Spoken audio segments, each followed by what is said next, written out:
there, it's Sonia here from A Rainbow of Balloons and welcome to today's balloon twisting tutorial. Now this is on something that I love to use as it has a number of different applications from things like balloon decor right into of course balloon twisting, which is my passion. Now when you consider some of the beautiful things that it can make with it, I'm sure it'll become one of your favorites too, if of course it isn't already. I'm talking about the woven flower. Now here you can see that it's been made with a couple of 260 balloons, but I want to show you a couple of potentials that this could become. First of all, how about a bit of balloon decor? How neat does that look just sitting right there? This is being crafted with, in the back here, 3 260s, and in the front, 2 260s. Now then we've got the quick link balloon and a 260 with an apple twist on both ends to create this beautiful big flower. And one of my favourite applications for it is of course balloon dolls, fairies, princesses, cutesy things. Now this one here, my little balloon fairy, she's inspired by the rose, and she has the 260 outer skirt and she's got the 160 inner skirt. So you can play around with different sizes and amounts of bubbles. The one I'm going to show you today has 6 petals. However, what we've got on this one is 5. What I mentioned before about using 3 260s for the larger one and 2 for the one in front, we can get different sizes and those dynamic shapes that come forth when you play with multiple balloons. It's just beautiful to see. But we're going to get started on how to do the technique. Now first of all is one I prepared earlier, but let's go ahead to do the second. I'm going to inflate my 260 all the way and then let a little bit of air out of it.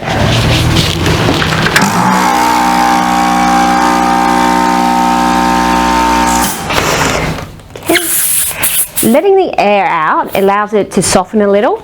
You don't want to be going in, especially if this is your first time, with balloons that are too firm. They're much more prone to popping. So we're just going to tie that together. So we have our 2 loops. So if I was going ahead to do the bigger decor flower like I showed you before, you could go ahead to do that 3rd loop, but we're going to get into it with these. So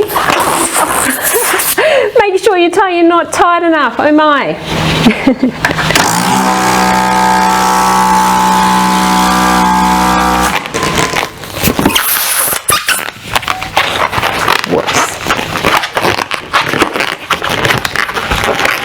Doesn't normally happen. There we go, going nowhere. I just prefer that to a hole. Anyway, what we're going to do is create 3 petals from this one loop. Going to go ahead to find the halfway, and then halfway again by folding this in. Take your knotted end there.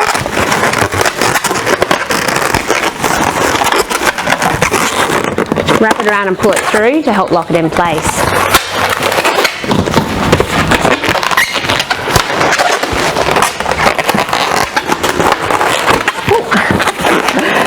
Finding that halfway there. Twist in.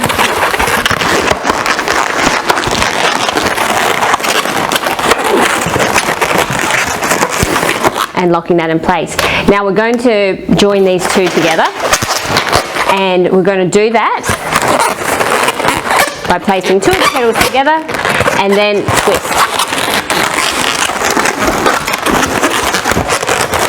We're beginning to incorporate the 2 colours. But go ahead to establish a pattern, so I'll have pink, purple, pink, purple, pink, purple.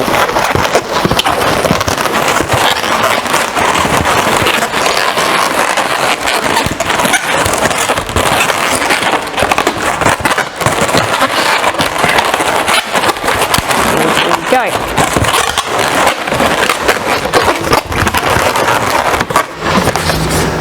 So we've got our 6 petals and we've got the alternating colours. So that's important, I believe, when you're beginning to learn this design, because that'll help you to know what balloon you're working with next. Alright, so this next part can get a little bit tricky, but stay with me because together we've got this. Okay, so looking at the design from this angle here, what I'm going to do, just taking my left hand here, I'm going to rotate that purple balloon so it's more facing me while the pink one's not. And then taking the pink one, I'm going to push it backwards through the purple, and in the same kind of motion, pull that purple one forward. And we have our first two. Now I'm going to go next to the next purple. So what you're trying to do here, with my thumb, push that purple back and behind while pulling the pink one forward. Okay, bear with me, we're getting there.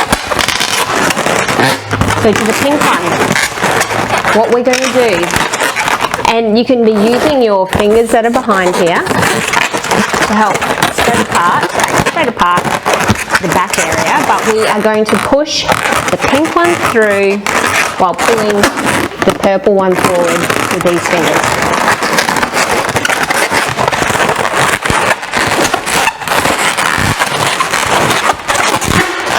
It's starting to look a bit messy, but it's also starting to look like it's getting there. Keep going.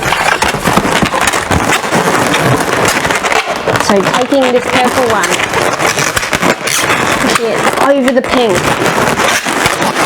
pulling the pink through. Now we know next in this chain we need to go for the pink and not that purple that seems to be wanting our attention. But remember, keep with your pattern. So with the pink, this is what my fingers are looking like behind, pushing that pink to the back while I'm pulling the purple to the front. And we've got our last one. So go ahead to push the purple through and pull the pink petal forward. And my fingers on this side are going to help ease the previous purple petal this way to help. And then this pink bubble here.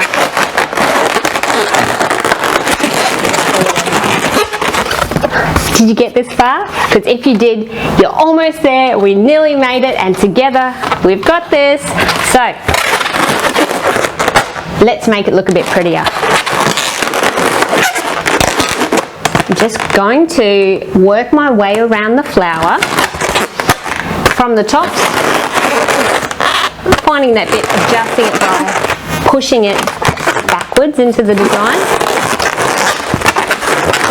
Be gentle with the balloons and yourself with this, because this is the case, these are the moments where it might actually pop, and while it can be upsetting, we need to work through and just keep on trying.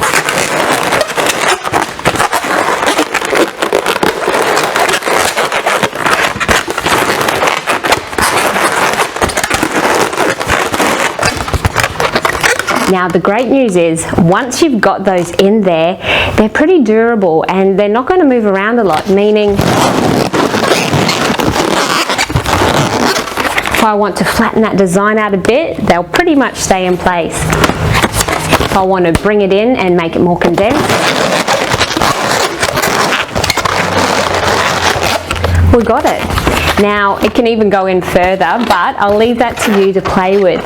Now something else for you to consider, especially in these early phases, don't be afraid to try the design with 1/60. So I did prepare one earlier, give me one moment, hiding under all the goodness. So with this one I just use the pink and green 1/60s. And you can see that it still makes a very pretty and sweet design, and you've perhaps got less opportunities for it to pop. Now When you go ahead to do something larger, like the 260 rows that I talked about before, that can give you even more confidence because there's less chance of popping. Just I find with the 260s, if anything's going to go wrong for you, it's going to be with those most of the time. Even when I was making my rose fairy just before, I had some bubbles pop, and whilst it's a shame, we just keep on going. Now, something else that I'll mention about the fairy, in case you want to try one of your own. Let's bring her back here. I used two 260s, but as I mentioned earlier, I made 5 petals instead of 6. So the first part of the 260 created her torso and 2 of the loops I needed, and then the third balloon provided the other 3 loops. Sorry, I say third balloon, I meant the second balloon. Now, I absolutely love using it for fairies, like I said, and it's got a very beautiful sort of look to it, and of course the one of the best applications is as a balloon rose. Anyhow, I hope you really enjoyed this tutorial. I hope it makes sense. Please drop any questions in the comments below if I think I can answer them for you. But thank you for watching and have a great day. See ya.